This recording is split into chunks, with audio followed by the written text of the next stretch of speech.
සියලුම පන්නේ විනාශයන් අත්පත් කොට දී හමාරයි. ඒ සාම්ප්‍රදායික දේශපාලන ගමන් මග අවසానයි. අපිට අද අවශ්‍යයි සාමික පොරබැදීමක්. මේ රට බාර ගන්න සූදානම්, මේ රට ගොඩනගන්න සූදානම්. පාලකයන් ඇන්ටිජන් වලින් හොරකම් කරනවා.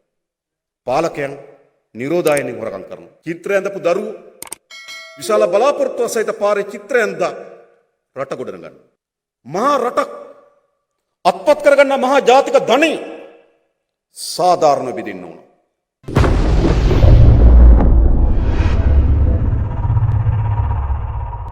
ඔබ අපට සවන් දෙන්න, අපිත් එක්ක කතා බහ කරන්න. මේ විනාශකාරී දේශපාලන ගමන මඟ වෙනස් කිරීම සඳහා ඒක රාස් වීම පිළිබඳව අද අපේ රටත් එහි වෙසෙන ජනතාවත් අතිශයම විනාශකාරී අත්දැකීම් වලට මුහුණ දෙමින් තිබෙනවා. දශක ගණනාවක් මුළුල්ලේ අනුගමනය කරන ලද ආර්ථික සහ දේශපාලන ප්‍රතිපත්ති රටකට විය හැකි, ජනතාවකට විය හැකි සියලුම පන්නේ විනාශයන් අත්පත් කොට දී හමාරයි. අතිශය විනාශකාරී අන්තයකට අපේ ආර්ථිකය ගමන් කොට තිබෙනවා. විශාල භාණ්ඩ හිගයක් මතුවලා තිබෙනවා. භාණ්ඩවල මිල ඉහළ ගොස් තිබෙනවා. කන්ටේනර් 1500කට වඩා වැඩි ප්‍රමාණයක් අත්‍යවශ්‍ය භාණ්ඩ වරායි හිර වෙලා තිබෙනවා. එළඹෙන ණයවාරිකයන් ගෙවාගත හැකිද නොහැකිද කියලා අඩමානයකට අවිල්ලා තිබෙනවා. සාමාන්‍ය ජනතාවගේ ජන ජීවිතය ඉතාමත් ගැඹුරු අර්බුදකාරී ගැටලු ගණනාවකට යොමු කොට තිබෙනවා. ජනතාවගේ ජීවිතය උසස් කරන්න බැරි, රටේ ආර්ථිකය ශක්තිමත් කරන්න බැරි ආර්ථික සහ දේශපාලන ගමන් මගක ඇති ඵලය කුමක්? අප ඉදිරියේ අද මේ පෙන්눔 කරමින් තිබෙන්නේ දශක ගණනාවක් තිස්සේ මේ අනුගමනය කරන ලබන ආර්ථික සහ දේශපාලන ප්‍රතිපත්තියේ භයානක සහ ඒ විනාශකාරීත්වය. ඔබ දන්නවා මේ දේශපාලනයට මෙතෙක් මේ සාම්ප්‍රදායික දේශපාලන ගමන් මගට අපේ රට වෙනස් කළ හැකිද?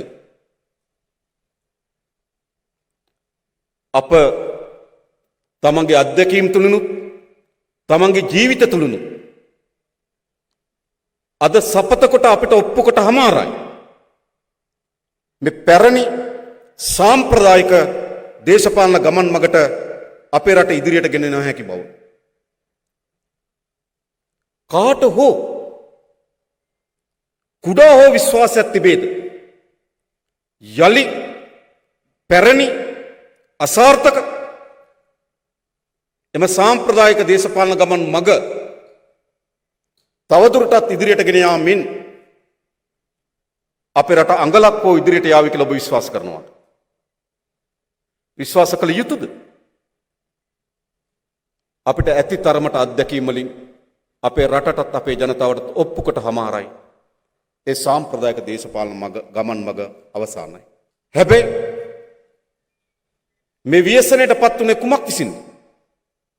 අද අපේ රටත් අපේ රට ජනතාවත් මේ මූණ දී තිබෙන ව්‍යසනය ස්වභාවික ව්‍යසනයක් නොවේ. ස්වභාවික ව්‍යසනයක් නොවේ. මහා ගම් වතුරක ප්‍රතිවිපාක, මහා කඳු කඩා වැටීමක ප්‍රතිවිපාක, මහා ගිනි කඳු පුපුරා යාමක ප්‍රතිවිපාක, මහා සැඩසුලම් මාරුතයකට මාතෘ භූමිය ගොදුරු වීමේ ප්‍රතිවිපාක නැහැ. මේ අර්බුදයේ කිසිසේත්ම ස්වභාවික විපතක් නොවේ. මේ අර්බුදය දීර්ඝ කාලයක් මුළුල්ලේ අපේ රට අනුගමනය කරන ලද අසාර්ථක වැරදි සහගත දේශපාලන ආර්ථික ගමන් මගේ ප්‍රතිවිපාක. එහෙනම් මේකෙන් ගොඩ එන්නේ මාවතත් කොහෙද තිබෙන්නේ? කොහෙද තිබෙන්නේ? ලිඳට වැටුනේ ලින් කටෙන් නම් ගොඩ එන්නත් තිබෙන්නේ ලින් කටෙන්. මේ විනාශකාරීත්වයට අපේ රට හෙළුවේ වැරදි ආර්ථික දේශපාලන ප්‍රතිපත්තියක් නම් මේකෙන් ගොඩ එන්න තිබෙන්නේ නිවැරදි ආර්ථික දේශපාලන ප්‍රතිපත්තියක් අපේ මාතෘ භූමිය තුල ස්ථාපිත කිරීමෙන් පමණයි. එහෙම නැත්නම් මොකද තිබෙන මාවත? සමහර අය කල්පනා කරනවා අපිට දේශපාලනේ එපා කියලා. කවුරු ආවත් එකයි කියලා. අපි හම්බ කරොත් අපි කයි කියලා. හැබැයි ඒ සියල්ල අද ඇස් ඉදිරිපිට අපිට පෙන්눔 කරමින් තිබෙනවා පිළිතුරු නොවන බව. එහෙනම් මේ අර්බුදය නිර්මාණය කොට තිබෙන්නේ මේ දේශපාලනෙන් නම් අනිවාර්ය ලෙස මේ අර්බුදයෙන් ජනතාවත් මාතෘභූමියත් නිදහස් කර ගැනීම ගොඩේීමේ මාවත වැටී තිබෙන්නේද දේශපාලනයේ. තනිව හුදකලා ලෙස මොනතරම් පිළිතුරු සෙව්වත් මේ අර්බුදයෙන් අද ගොඩ ඉන්න බෑ. ඔබ බලන්න අද රට හැතාර යන්න අයගෙන් විශාල පංගුවක් කවුද? සමහර අය මැද පෙරදිග යුරෝපේ ශ්‍රමික රැකියාවක් සඳහා යන එක ඇත්ත. හැබැයි බොහෝ පිරිසක් යම් ආදාය මාර්ගයක් තිබෙන අපේ රටේ තරමට හොඳ නිවසක් තිබෙන හොඳ වාහනයක් තිබෙන හොඳ සමාජ පසුබිමක් තිබෙන තමන්ට යම් වෘත්තීමය ගරුත්වයක් සහිත රැකියාවක් තිබෙන ජීවත් වීමට සරිලන ආදාය මාර්ගයක් තිබෙන බොහෝ පිරිස් රට හැර යනවා. එහෙමනේ වෙලා තිබෙන්නේ. මේ රැකියාවක් සොයාගෙන පමණක් නෙවෙයි රට හැර යන්නේ සමාජ සුරක්ෂිතභාවය සොයාගෙන. බිරිඳ ස්වාමියාට කතා කරලා කියන්නේ කුමක්ද? මේ විදියට අපේ රටේ දරුවන් මෙහෙම තියාගෙන අපේ රටේ දරුවන්ට කුමක්ද වෙන්නේ කියලා අහනවා. දරුවන්ගේ අනාගතය පිළිබඳ අපේක්ෂා බංගත්වයට පත් වී තිබෙනවා. දරුවන්ගේ අනාගතය පිළිබඳව විශ්වාසය කඩා වැටී තිබෙනවා. ඒ නිසා තනියම කොපමණ පොර බැදුවත් මේකෙන් ගොඩේීමට හැකියාවක් නැහැ. අපිට අවශ්‍යයි සාමික පොර බැදීමක්. මේ ජාතික ජනබලවේගයේ මේ වේදිකාව සකස් වෙලා තිබෙන්නේ ඒ සාමික පොර බැදීමට උර දෙන්න පුළුවන් මහා අවංකභාවයක්, මානසිකවාදයක්, කැපකිරීමක්, පරිත්‍යාගයක්, දුස්තියක් තිබෙන මිනිසුන්ගෙන් තමයි මේ වේදිකාව සමන්වලා තිබෙන්නේ. මේක වෙනස් කරන්න. මේක වෙනස් කිරීම සඳහා වූ දැඩි අධිෂ්ඨානයක යුතු මිනිසුන්ගෙන් මේක ගොඩනැගී තිබෙනවා. මෙතනින් ඔබට මේ රටේ සියලු ජනතාව පෙළගස්සන්න පුළුවන්, ඒකරාශි කරන්න පුළුවන් මහජන ව්‍යාපාරයක් බවට අප සහ ඔබ එක්ව මේ ජාතික ජන බලවේගයේ ගොඩනගන බව ඔබ අපට සහතික කොට ප්‍රකාශ කරනවා. ඒක කරන්න ඕන. එසේ නැත්නම් කාට හෝ කෙනෙකුට අතෝසවා කියන්න පුළුවන්ද මේට වඩා වෙනස් මාවතක් තිබෙන බව?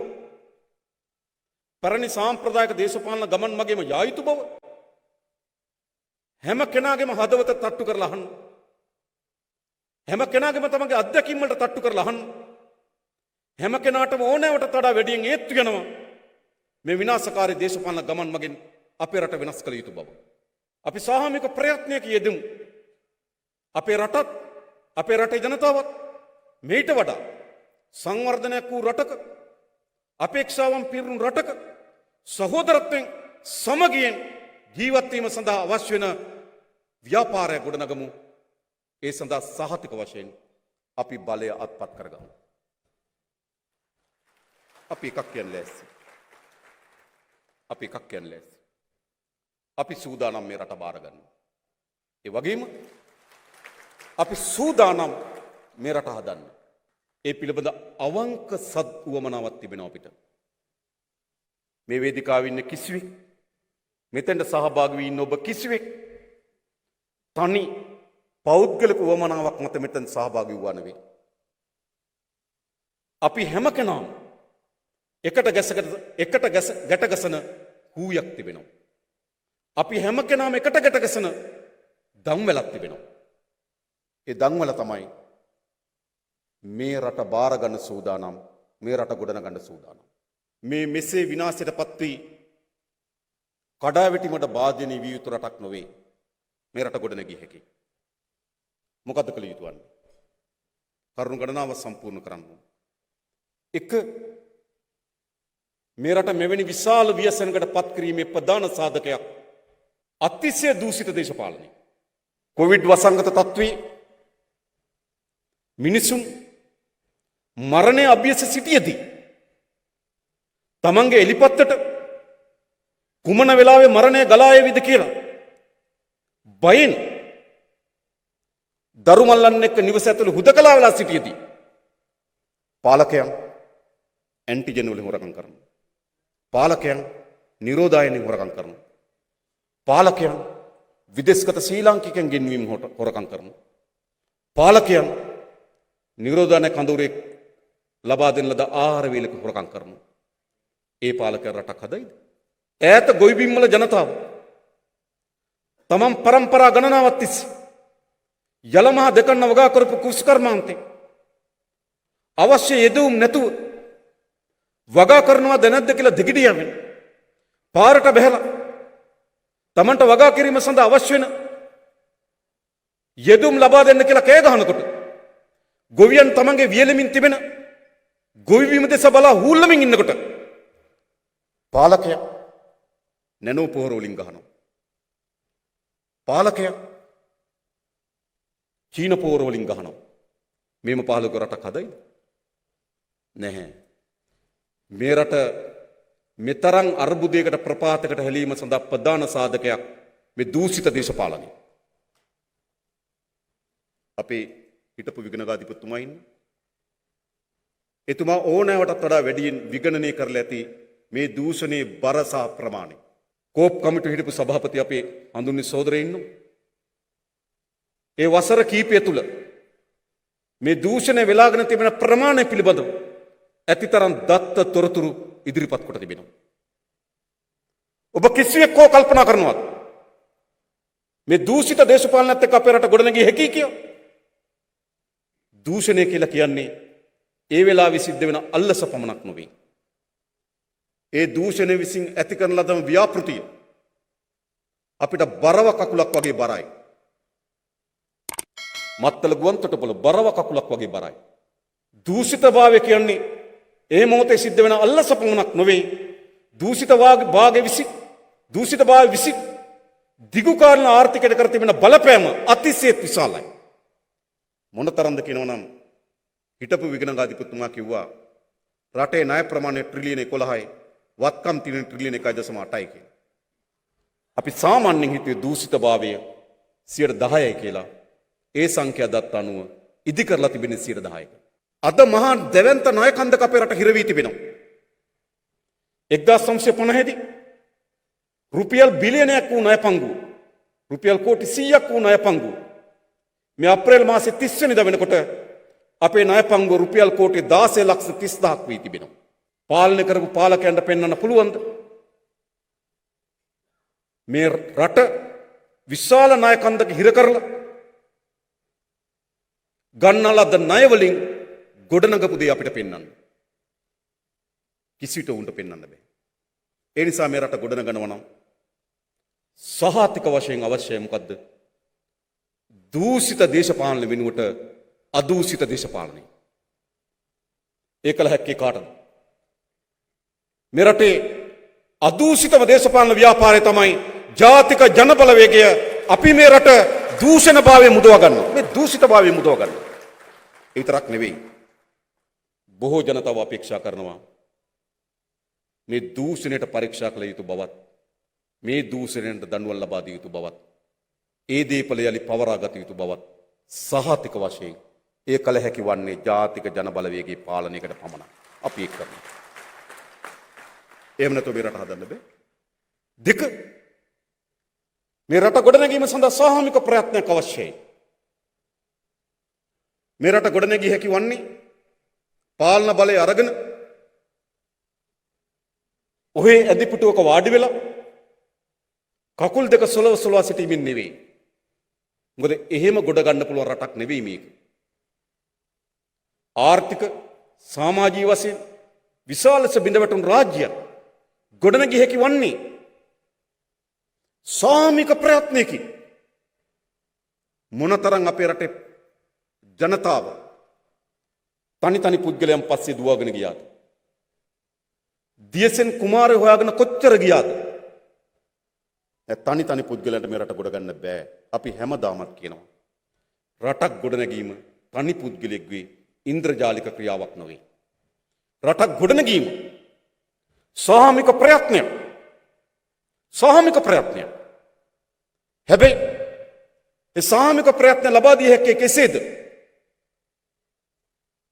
අපි දැක්කා ඔයගොල්ලෝ පසුගිය ජනාධිපතිවරණ මහාචන්දිදී මේ රට ගොඩනැගීම පිළිබඳ විශාල අපේක්ෂාවන් සහ බලාපොරොත්තු සහිතව මාස 2-3 වැඩ කරලා පඩි එකතු කරලා චාටර් ෆ්ලයිට් එකක් අරන් ආව කතිරයක් ගහලා යන්න රට ගොඩනගන්න. චිත්‍රය ඇඳපු දරුවෝ විශාල බලාපොරොත්තු සහිත පාරේ චිත්‍රය ඇඳලා රට ගොඩනගන්න. තරුණයන් කුඹුරට බහැලා පුරන් කුඹුරු අස්සක් දැව්වා රට ගොඩනගන්න. ඇන්ටන් චෙකොෆ් කියනවා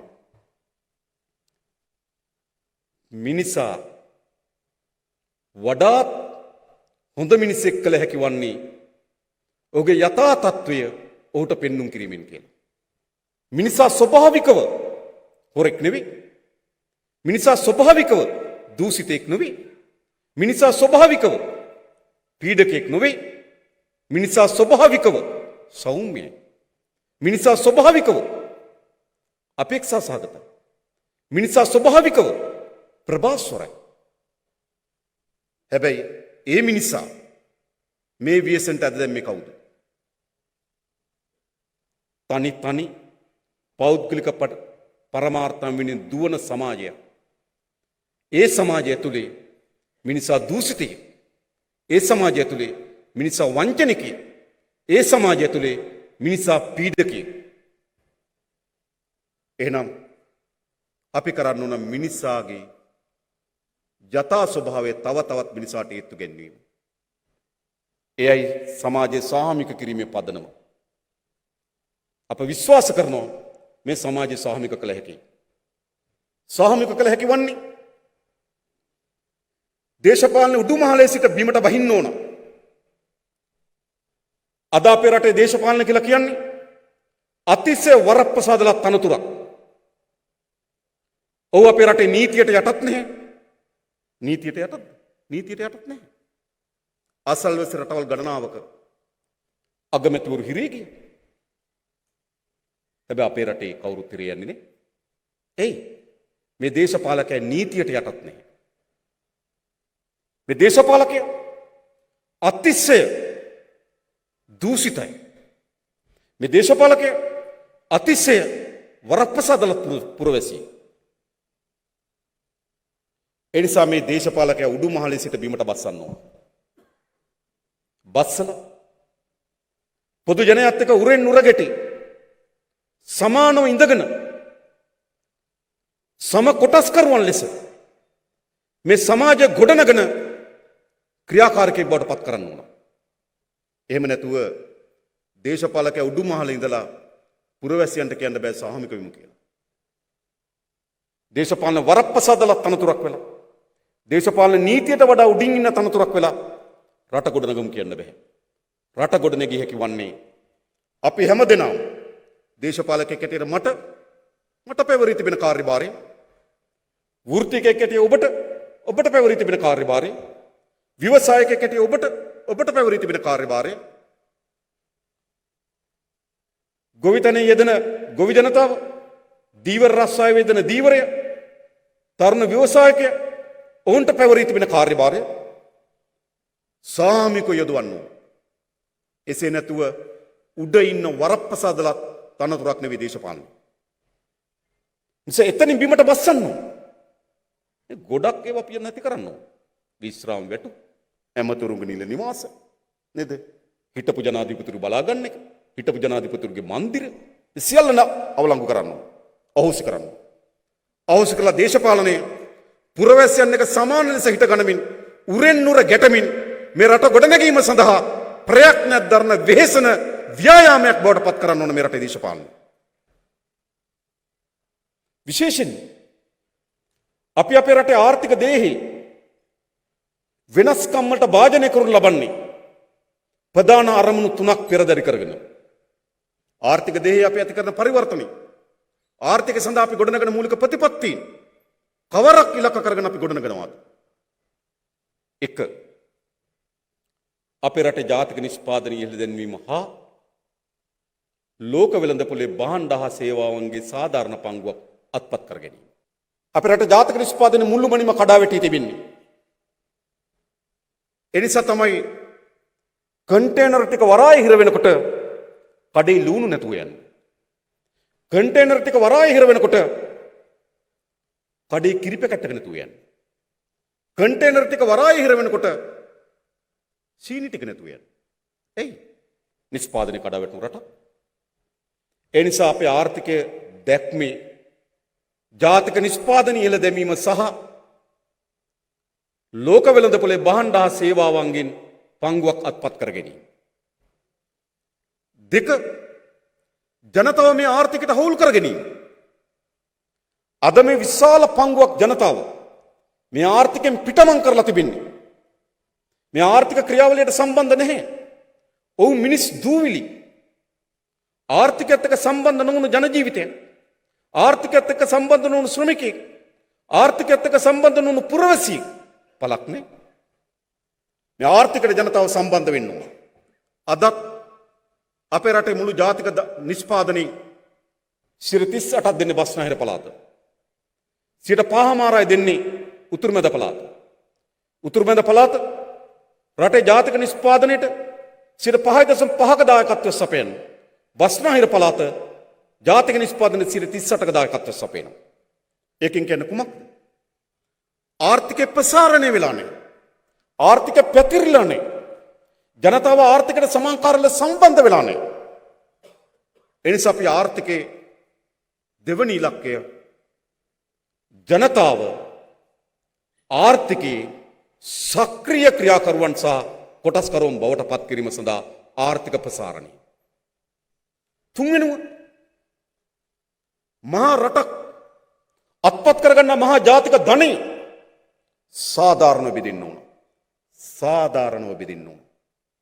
මේ බෙදෙන විදිය අතිශය අසාධාරණයි. උඩම ඉන්න 10% අපේ රට ජාතික ධනෙන් 38.4% භුක්ති විඳිනවා. පහළම ඉන්න 10%ට හම්බෙන්නේ රටේ ජාතික ධනෙන් 1.1%. යුක්ති සාධක. අපි ඔක්කොම එකතු වෙලා ලොකු පාංගෙඩියක් හදනවා. එක්කෙනෙක් දර ගේනවා, තව කෙනෙක් පිටි යනනවා, තව කෙනෙක් වතුර ගේනවා, තව කෙනෙක් ගිනි අවුලනවා, තව කෙනෙක් පිටි ගන්න සල්ලි දෙනවා. අපි ඔක්කොම එකතු වෙලා මේ ලොකු පාංගෙඩියක් හදනවා. මේ පාංගෙඩිය පෙති 100කට කපනවා. කැපුවාම 10 දිනක් පෙති 38.4 භුක්ති විඳිනවා. තව 10 දිනක් පෙත්තයි අනිත් පෙත්තෙන් පොඩ්ඩයි භුක්ති විඳිනවා. සාධාරණද? සාධාරණ නැහැ.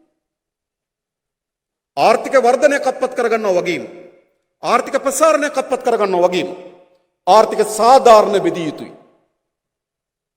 ආර්ථික සාධාරණ නොබෙදීමෙන් සමාජ දෙයක් යාපත් වෙන්නේ නැහැ. සමාජ දෙයක ස්ථාවරය රඳා පවතින්නේ. ආර්ථිකයේ මොනතරම් ප්‍රමාණයකට සාධාරණ බෙදන්න පුළුවන්ද බැරිද කියන සාධකයේ මත අපිට අපේ රට වගේ 8 ගුණයක මහා සාගරයක් තිබෙනවා. ඒක සම්පත් ආකරයක්. ඒ වගේ ඉතාමත් මනරම් හොඳ වෙරළ තීරයක් තිබෙනවා. ප්‍රධාන දේශගුණික කලාප 3ක් තිබෙනවා. khනිජ සම්පත් ප්‍රමාණයක් තිබෙනවා. යලමහා දෙකන්න වගා කරන්න පුළුවන් මෝසන් දෙක වර්ෂාවක් තිබෙනවා. අතරමැදි පෝෂම වර්ෂාවක් තිබෙනවා. ඒ වගේම මහා ශාස්ත්‍රික මහ පොළොවක් තිබෙනවා. සමකයේ ආසන්න පිහිටීම හේතු කොටගෙන හොඳ සූර්යාලෝකයක් තිබෙනවා. ඒ නිසා ඒ සියල්ලම ගත්තොත් අපි වාසනාවන්තයි. ලෝකේ ඊටම දියුණුම මානව සම්පත මේ ශ්‍රී ලංකා භූමියෙන් ගොඩනැගීම තමයි අපේ අපේක්ෂාව. ඒ යුතු කළ හැකි කියන දැඩි විශ්වාසයක් අපිට තිබෙනවා. හැබැයි රජය විසින් හදන ආර්ථික දැක්මකට, රජය විසින් හදන ආර්ථික ක්‍රියාවලියකට, මධ්‍යගත සැලසුම් ක්‍රියාවලියකට අපේ රට ව්‍යවසායකය, තරුණ ව්‍යවසායකය, වෘත්තීය වේදියා, ගෝවිය, කම්කරුවා, දේශපාලනී, රාජ්‍ය සේවය මේ සියල්ල ඒකාබද්ධව මෙහෙවනවා. අවුරුදු 5-6ක් මේ දැක්ම සහිත මේ රට මෙහෙවුවොත් සහතික වශයෙන් අපේ රට ඉතාම ශක්තිමත් ආර්ථික සහිත රටක් බවට පරිවර්තනය කළ හැකියි. අපි මෙතන එක්රැස් වී සිටින ඔබට ආරාධනා කරන්නේ අපි හැමදෙනාම තමන්ගේ ශේෂ්ත්‍රය ඇතුලේ, තමන්ගේ ගම ඇතුලේ, තමන් නියෝජනය කර ප්‍රජාව ඇතුලේ මේ වැඩ කටයුත්තට උර දෙමු. සහතික වශයෙන් මේ රට වෙනස් කරන්න පුළුවන්. ඒ නිසා මේ රට වෙනස් කිරීමේ දේශපාලනය, අලුත් මාවතකට හැරවීමේ දේශපාලනය, මෙතෙක් ගමන් කරමින් තිබුණු විනාශකාරීත්වයේ මාවත, අවුරුදු 70ක් ගමන් කරමින් තිබුණු විනාශකාරීත්වයේ මාවත වෙනුවට විසඳුමේ මාවත තෝරාගමු. මේ තමයි විසඳුමේ මාවත. ඒ වෙනුවෙන් සියලු දෙනා එකතු වෙමු, ධෛර්ය සම්පන්නව ඉදිරියට එමු කියලා ආරාධනා කරමින් මම නතර වෙනවා. බොහොම ස්තුතියි හැම දිනාටම. ජය වේවා කියලා ප්‍රාර්ථනා කරනවා.